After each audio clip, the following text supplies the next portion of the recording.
Livro de Tiago, capítulo 5, capítulo 1, versículo 5. Amém?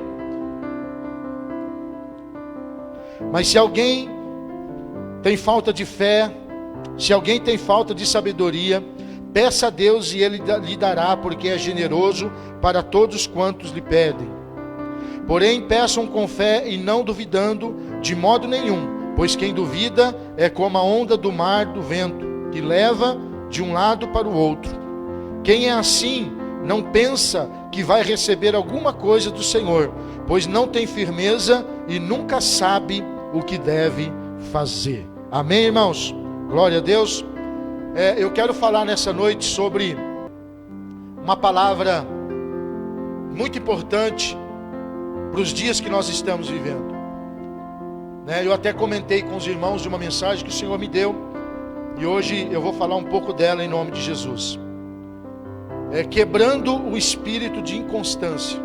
Amém? Você já começou a fazer algo na sua vida e não terminou? Você já começou alguma coisa e não terminou? Não por causa de uma situação contrária. Por exemplo, alguém que começa a construir e não consegue terminar. Mas não porque ele quer, é porque às vezes falta a condição. Certo? Quando alguém tem um veículo, esse veículo quebra e a pessoa não consegue arrumar. Não é porque ela não quer, é porque ele faltou talvez o recurso naquele momento. Então não é sobre essa circunstância que eu estou me referindo, mas eu estou me referindo sobre a circunstância de pessoas que começam a fazer algo e têm plena capacidade de executar aquele algo, mas por alguma coisa ele é paralisado, não por circunstância, mas talvez por um fracasso espiritual ou por uma falta de vontade de concluir alguma coisa que ele projetou em sua mente. E aí esse projeto ele fica para trás. E aí se começa um outro projeto. E esse outro projeto também vai ficar para trás. E aí começa um outro projeto. E esse projeto também ficou para trás.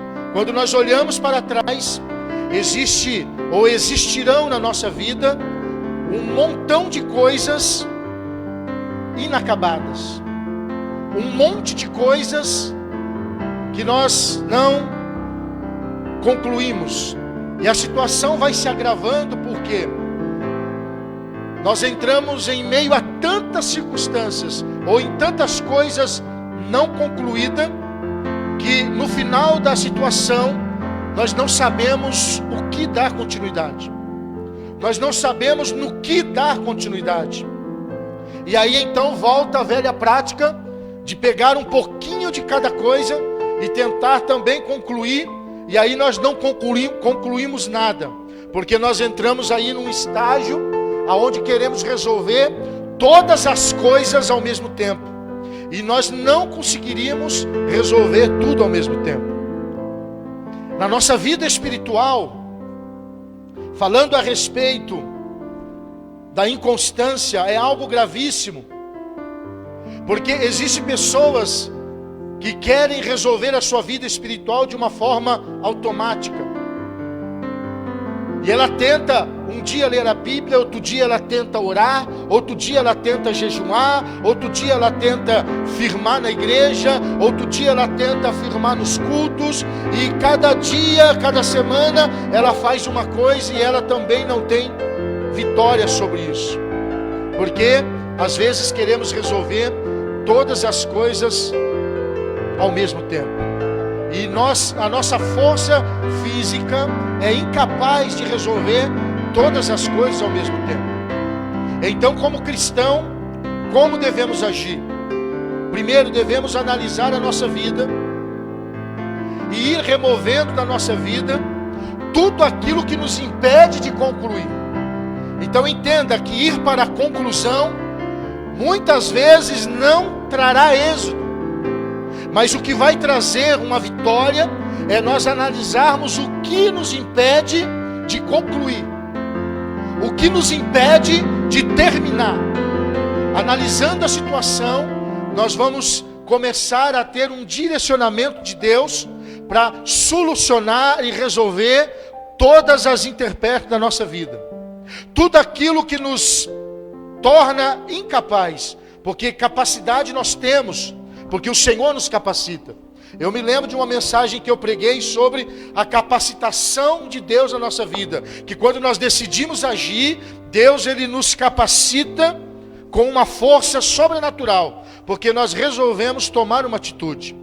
Então nós devemos analisar o que nos impede de concluir.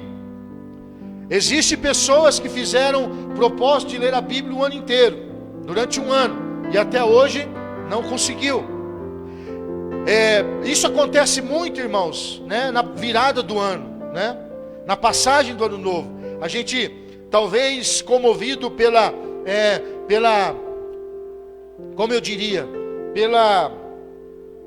pelo espírito festivo, né? Que há na comemoração do ano novo, né? Deixa o ano velho para trás, agora tudo vai ser novo, e a gente sempre procura trazer uma palavra de vitória, e talvez movido por essa circunstância, nós às vezes fazemos promessas ao Senhor, fazemos promessas para nós mesmos e não conseguimos concluí-la, e não conseguimos chegar ao objetivo final.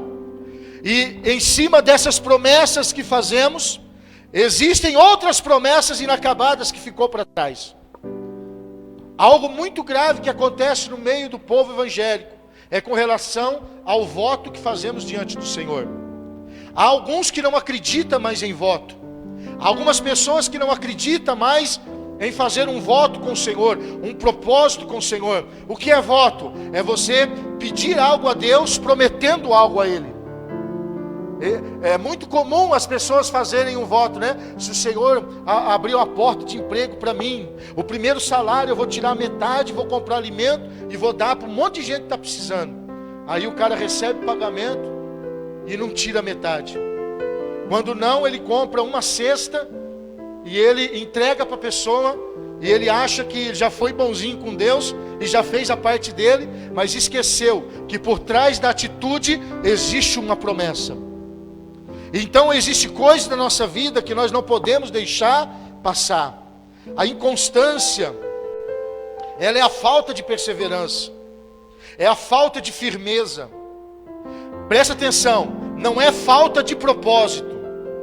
A inconstância, ela não é falta de propósito, ela é falta de firmeza, ela é falta de perseverança. A inconstância, ela tem sido o grande mal que tem atingido não só o cristão, mas toda a humanidade. E ela faz uma situação terrível, porque ela não nos permite experimentar a grandeza que há na perseverança. Pastor, mas existe grandeza na perseverança? Existe. A perseverança é quando algo não está dando certo, mas mesmo assim você continua tentando realizar aquele algo. Obviamente que eu não estou falando de ir contra a vontade do Senhor, mas tudo dentro da vontade do Senhor. A perseverança, ela é algo maravilhoso, porque ela nos traz um certo tipo de satisfação. Ela nos traz um tipo de prazer pessoal, de ter conseguido realizar alguma coisa, alguma façanha.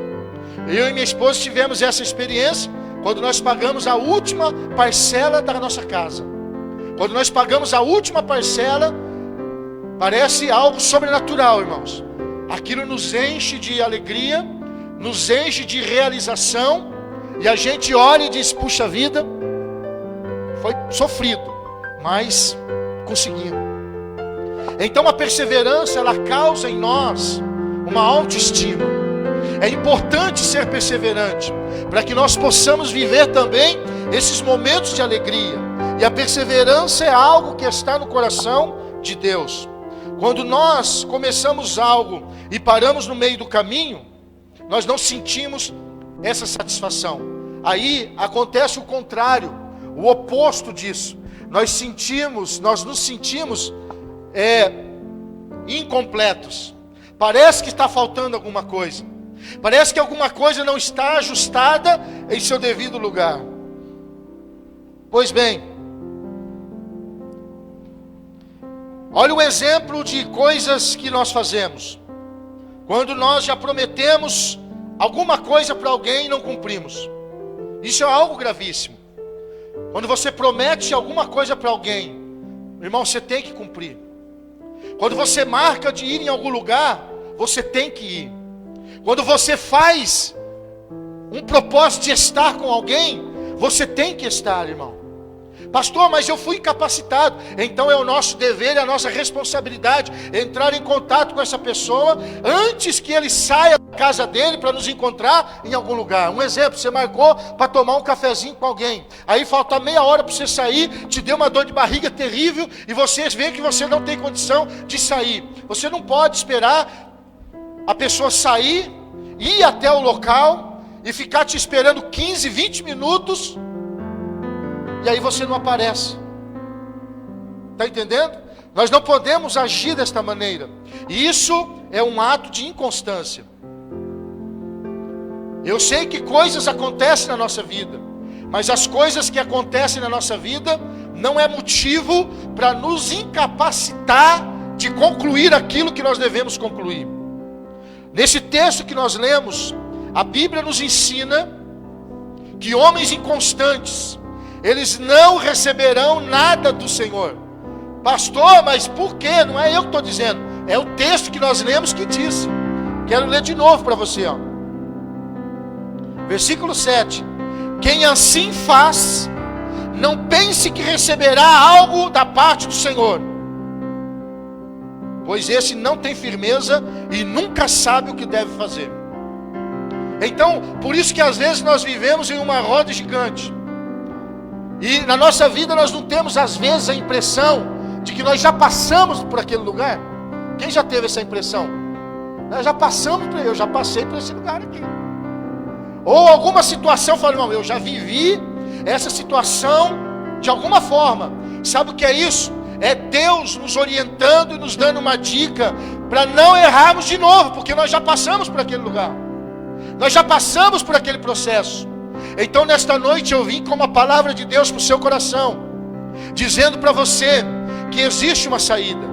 Primeiro, que se você fez um voto ao Senhor, desculpe eu te dizer, mas isso não tem saída, meu irmão. Você terá que cumprir esse voto que você fez, porque o voto que você fez não foi com o homem, o voto que você fez foi com o Senhor. Eu me lembrei agora de uma mulher que ligou para um pastor, muito abençoado, lá de Campinas, pastor César Cavalcante. Não sei se alguém já ouviu falar dele, um homem muito instruído. Ela ligou lá e falou, pastor, eu queria falar algo, porque ele tinha um programa que tirava dúvidas bíblicas. E ela falou, pastor, eu estou ligando porque eu quero que o senhor ore por mim. Falou, amém, mas nós vamos orar. Mas qual o propósito da oração? Tem alguns que falam, Deus sabe. Então se Deus sabe, vai orar você mesmo. Se pedir oração, diga a causa da oração, Ele não falou isso, isso é eu que estou falando. E ela falou, eu preciso que o senhor ore por mim. Ele falou, qual é a causa, irmã? Ela falou, pastor, eu tenho algo no meu coração que está me entristecendo muito. O que é, irmã? Eu fiz um voto com o Senhor. Quando eu tinha tanta idade e tal, eu fiz um voto ao Senhor. Eu disse assim, Senhor, se o Senhor me der isso que eu estou pedindo, eu prometo para o Senhor, Pai, eu prometo do meu coração, que nunca mais eu corto o meu cabelo. Tem votos que nós fazemos que às vezes é insanidade. Fazemos no momento da emoção. Devemos tomar cuidado ao fazer um voto. Nunca faça um voto que você não terá capacidade de cumprir, porque vai ficar preso, irmão. Esse voto vai ficar preso no reino espiritual, esperando a sua conclusão. E isso pode paralisar muitas coisas na nossa vida. Isso pode paralisar muitas bênçãos de receber da parte do Senhor. Hoje parece que o evangelho não que sofreu uma mudança, mas os crentes sofreram uma mudança, e hoje muitas pessoas não dão mais valor a isso. E Deus abençoa, porque Ele abençoa mesmo. Ele é misericordioso, poderoso e bondoso. Deus nos abençoa, e a gente às vezes não cumprimos a nossa parte. E ela disse, eu preciso que o Senhor ore, para o Senhor me liberar, pastor, dessa promessa que eu fiz. para que eu possa viver em paz. Aí o pastor falou para ela: minha irmã, infelizmente eu tenho que dizer, eu não tenho autoridade para anular esse voto, porque a senhora não fez um voto comigo. Se fosse comigo, eu ia olhar para a senhora agora e ia dizer: irmã, a irmã está livre desse voto, eu te abençoo e te libero no nome de Jesus. E aí a senhora estaria solta, livre. Mas o voto não foi comigo, o voto foi com o Senhor. Então, minha irmã, desculpe a franqueza, mas essa é uma situação que a senhora tem que resolver com o Senhor, não comigo. Ele foi muito sincero, né, irmãos? Então existe duas saídas. A primeira: se você fez um voto com o Senhor, cumpra esse voto. Deus está te esperando a cumprir com esse voto. Segundo, se você fez um voto com alguém e não cumpriu, você pode pedir a liberação desse voto, pedindo perdão para essa pessoa, pedindo perdão para ele ou para ela, e com certeza essa pessoa vai te liberar e você vai prosseguir a sua vida. Mas aí não faça a mesma besteira, irmão, de prometer algo que você não pode cumprir. Amém?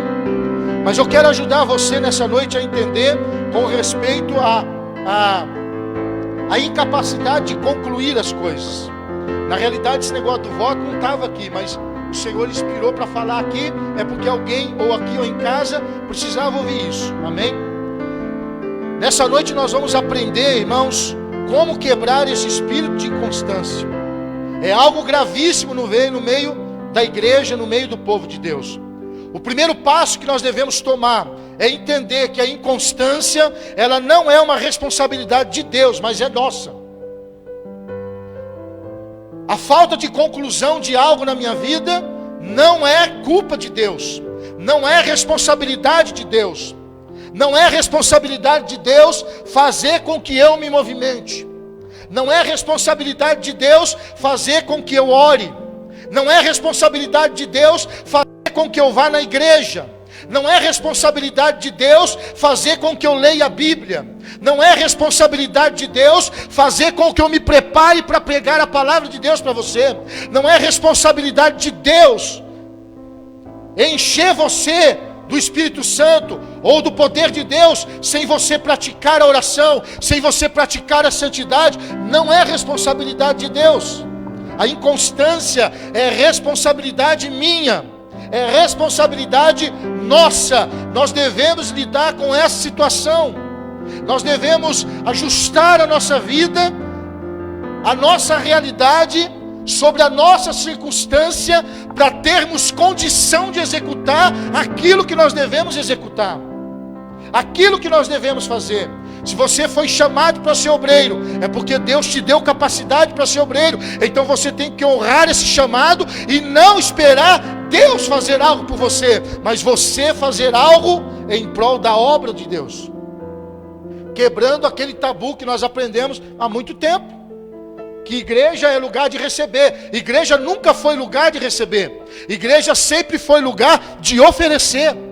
Igreja sempre foi lugar de doar, de dar, de adorar, de orar. Aí vem a resposta da parte de Deus, mediante aquilo que nós fazemos. Não é isso que a Bíblia nos ensina? A Bíblia diz assim: ninguém precisa pedir nada e eu vou dar tudo que você quer. É assim que está escrito na Bíblia? Não. O que está escrito na Bíblia, pastor? Pedi, dar-se-vos-á. Buscai e achareis. Pois aquele que pede, recebe. Se eu fosse Deus, eu ia colocar: e aquele que não pede, fica sem. Mas como eu não posso acrescentar e nem tirar nada da Bíblia, é assim que está na Bíblia. Porque aquele que pede, recebe. O oposto disso nós sabemos, né? O que não pede, não recebe. Então nós não podemos jogar sobre Deus, sobre a igreja, sobre um pastor ou sobre um líder a responsabilidade da minha inconstância. Eu não estou conseguindo concluir algo, não porque o pastor não me ajuda, é porque até agora eu não tomei uma atitude para concluir aquilo que eu devo concluir. Eu não estou fraco porque o meu líder não me visita. Eu não estou fraco porque o pastor não me visita. Até porque a Bíblia manda visitar só os doentes. Mas não é o doente espiritual, é os doentes físicos. Os doentes espirituais têm que buscar a cura do Senhor. Pode buscar ajuda, pastor? Pode, mas é você que tem que procurar ajuda. Eu costumo dizer, o pastor não tem bola de cristal.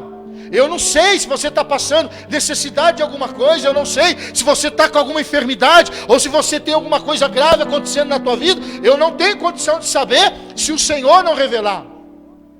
É o nosso dever comunicar, é o nosso dever falar, é o nosso dever agir. Deus, ele não aceita assumir a responsabilidade que não é dele, irmão. Isso é algo que aborrece a Deus. Existem pessoas que não concluem as coisas e colocam a culpa na igreja. Ah, eu saí da igreja porque aquele pastor, ele é gordinho, baixinho e feio. E falar nisso, eu fiquei magoado com os irmãos, viu? Quando nós estávamos fazendo as lives, porque todo mundo chamava a pastora lindona e ninguém chamava pastor lindão. Teve uma meia dúzia aí que depois que eu reclamei falou, né? Brincadeiras à parte. Então, irmãos, a culpa não é do pastor, a culpa não é da igreja, a culpa não é do irmão, porque o irmão já viu aquela, inclusive eu vi, onde que eu vi? Nós estávamos vindo de algum lugar, nós passamos na rua, nós fomos lá naquela loja, né? Quando nós estávamos vindo, não sei se você ouviu, mas na esquina tinha uma mecânica ali na esquina, logo na subida lá de Santa Bárbara, para pegar a avenida de Santa Bárbara lá. E quando eu passei, eu escutei duas pessoas conversando na calçada. Eu sou orelhudo, irmão, eu escuto mesmo. Passando de carro eu escutei. Aí um abraçou o outro lá. Aí o cara falou assim: ô irmão, ora por mim. Aí o irmão falou: não, quem tem que orar é você. Eu oro por você, em seu favor, não no teu lugar. O nosso processo é esse, irmão. Quando a gente está fraco, a gente diz: irmão, ora por mim. E a gente acha que isso só resolverá o nosso problema. Não, nosso problema vai resolver quando você olhar e falar assim: irmão, estou orando para Deus me fortalecer, ajuda eu nesse propósito. Mas ele ora e você também ora. Porque às vezes nós pedimos oração para a igreja, oração para o pastor: pastor, ora por mim. E aí o pastor está lá de madrugada pagando um preço terrível, orando, chorando, derramando lágrimas. Os irmãos da intercessão, já com aquela poça de água no chão: Deus abençoa, toca na vida daquele homem, daquela mulher, fortalece ele, Senhor, dá vitória para ele, Senhor. Aí o cara não aparece na igreja, não aparece na oração, não aparece na consagração, não aparece em lugar nenhum, e ele vai todo final de semana para o churrasco. Como que Deus pode abençoar? Como que a vida pode sofrer uma mudança? Como que nós deixaremos esse espírito de incapacidade de concluir as coisas, se nós não buscamos resolvê-la? Muitos planejam os seus projetos, fazem uma oração egoísta e egocêntrica e depois culpa a Deus pelo fracasso. Faz aquela oraçãozinha barata, né? Que não está pedindo para o Senhor, mas está apenas comunicando o Senhor. Eu passei por isso algumas vezes aqui. Pastor, eu estou indo embora. Eu falei: tá, irmão, mas para onde você está indo? Não, eu não sei ainda, irmão. Eu falei: ué, mas como que você não sabe? Você não disse que orou? Deus deu direção, Deus falou com você, e você não sabe para onde está indo? Tem uma frase que eu carrego comigo, que eu li há muito tempo: que se você sai da sua casa sem saber para onde ir, você já está perdido antes mesmo de sair. Não tem um caminho certo para andar. A inconstância, ela faz isso na nossa vida, irmão. A inconstância não nos permite chegar a lugar nenhum. A inconstância não nos permite atingir nenhum objetivo da nossa vida. Aí nós passamos a viver uma vida infeliz. Aí nós olhamos para trás e falamos: Senhor, por que o Senhor ama mais a pastora Kelly e ama menos eu? Por que o Senhor ama mais o Darcy e ama menos eu? E a gente às vezes quer colocar uma culpa, ou jogar uma responsabilidade, talvez seria a palavra mais correta, em Deus, que não tem responsabilidade da minha inconstância, que não tem responsabilidade da minha falta de fé, porque Ele já nos deu as diretrizes. Nós não lemos o texto? Quem tem falta de fé, faz o quê? Peça a Deus. E ele diz, e Deus dá, porque Ele é um Deus bondoso. Mas aquele que não pede, não recebe nada, porque ele anda de uma forma que não sabe o que deve fazer. Versículo 8. Por isso que às vezes ficamos perdidos, porque existe coisa na nossa vida que precisa ser reparada. Meu Deus do céu, já é 8h52.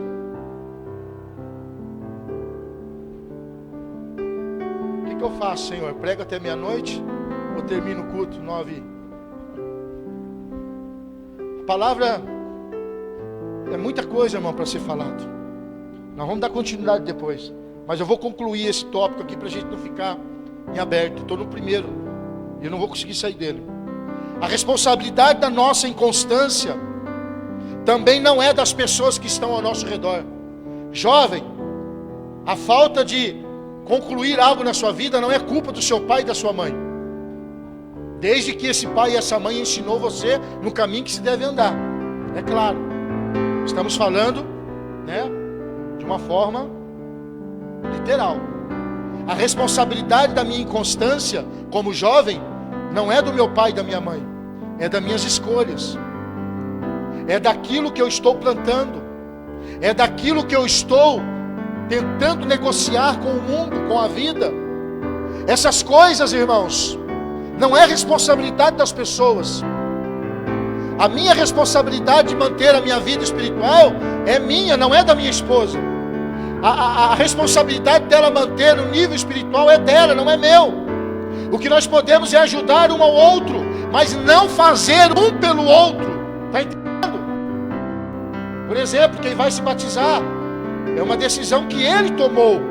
Ninguém poderia tomar essa decisão por ele. Quando alguém aceitou Jesus, não foi porque ele viu alguma coisa, não, porque Deus tocou e ele tomou aquela decisão é dele. Então a responsabilidade agora de manter um nível espiritual, uma vida com Deus, uma vida de comunhão, é minha, é sua, não é dos outros. E isso acontece e a gente apoia, irmão Darcy, a responsabilidade do meu sucesso espiritual em outras pessoas. E não é responsabilidade de outra pessoa. A responsabilidade é tua, é minha. Se nós perdemos o ânimo, ou perdemos a paixão pelas coisas do Senhor, gostar é uma coisa, irmão, ter paixão é outra. Gostar é quando você simpatiza por alguma coisa. Eu simpatizo. Mas o amor não é suficiente para fazer com que eu me jogue de cabeça naquilo. Paixão, é uma palavra que ela não é bem aplicada na vida de um cristão, porque a paixão, na realidade, ela traz um sentimento de carnalidade, de carnalidade. É diferente do amor. O amor é algo sublime. A paixão, falando de uma forma física, carnal, não espiritual, ela pode ser até passageira. Aquela febre, acha que gosta, mas depois não gosta mais, acabou. Paixão. Agora, esqueça a parte carnal, falando agora espiritualmente. A paixão, ela traz um fogo dentro. A paixão, ela traz algo que queima dentro da gente. A paixão é aquilo que estava na vida de Jeremias, não me lembro o capítulo, onde ele dizia que muitas vezes ele se sentia fraco, e muitas das vezes ele queria desistir, e ele queria parar, mas aí ele disse, mas eu sinto a tua palavra ardendo dentro dos meus ossos, como se fosse fogo. Isso é paixão. É quando você aplica fazer alguma coisa para o Senhor, e aplica o teu coração, aplica a tua vontade, aplica até mesmo o teu dinheiro, a tua finança, o teu tempo. Isso é paixão. É quando você procura tempo para aquilo, quando você procura intensificar aquilo que você está fazendo, não vivendo uma vida light espiritual, mas uma vida. Então nós podemos perder o ânimo, podemos perder a paixão por algo, E se desistirmos disso, a culpa é só nossa, de mais ninguém. A culpa é só sua, a culpa é só minha. Eu não concluí porque eu sou o culpado. Não é porque Deus não me deu força, não, porque Ele diz, se você pedir eu dou. Não, eu não consegui aquilo porque Deus não me deu. Não, Deus falou que se você pedir Ele te dá. Não, mas eu não consegui aquilo porque Deus não trouxe na minha mão. Mas Deus não falou que ia trazer nada na sua mão. Deus falou assim, ó, procura, bate.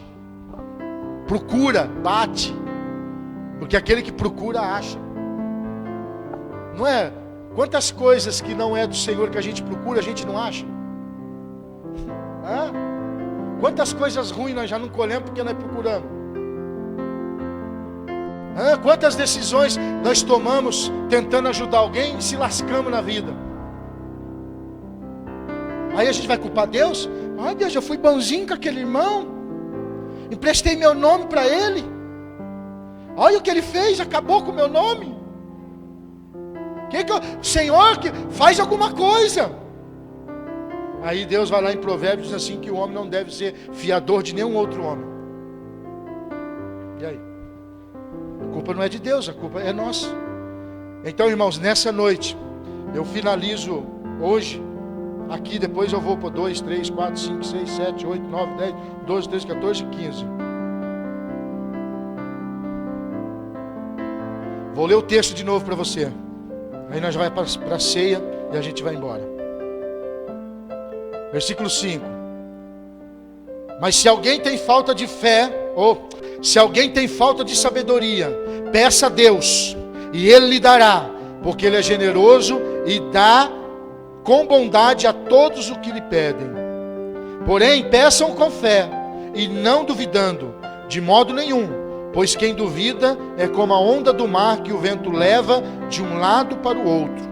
Quem é assim, não pense que receberá alguma coisa do Senhor, pois não tem firmeza e nunca sabe o que deve fazer. Fica sempre aquele ponto de interrogação. Para onde eu vou, para onde eu ando, com quem eu vou, que igreja eu vou, o que eu faço da minha vida. Não, cria um objetivo hoje, irmão. Se você quer servir ao Senhor, se você quer crescer no Senhor, se você quer crescer na fé, se você quer crescer na graça, lembrando que com a medida que nós medirmos, diz a Bíblia, que também seremos medidos. A medida em que eu desejar as coisas do Senhor, a mesma medida que Deus me dará as coisas que eu preciso. Porque nós nunca conseguiríamos superar a Deus. Quanto mais você ora, mais Deus vai te ouvir. Quanto mais você faz para Deus, mais Deus fará para você. Quanto mais você busca, mais você acha. O salmista diz que o segredo do Senhor são para aqueles que o temem e seguem os seus mandamentos.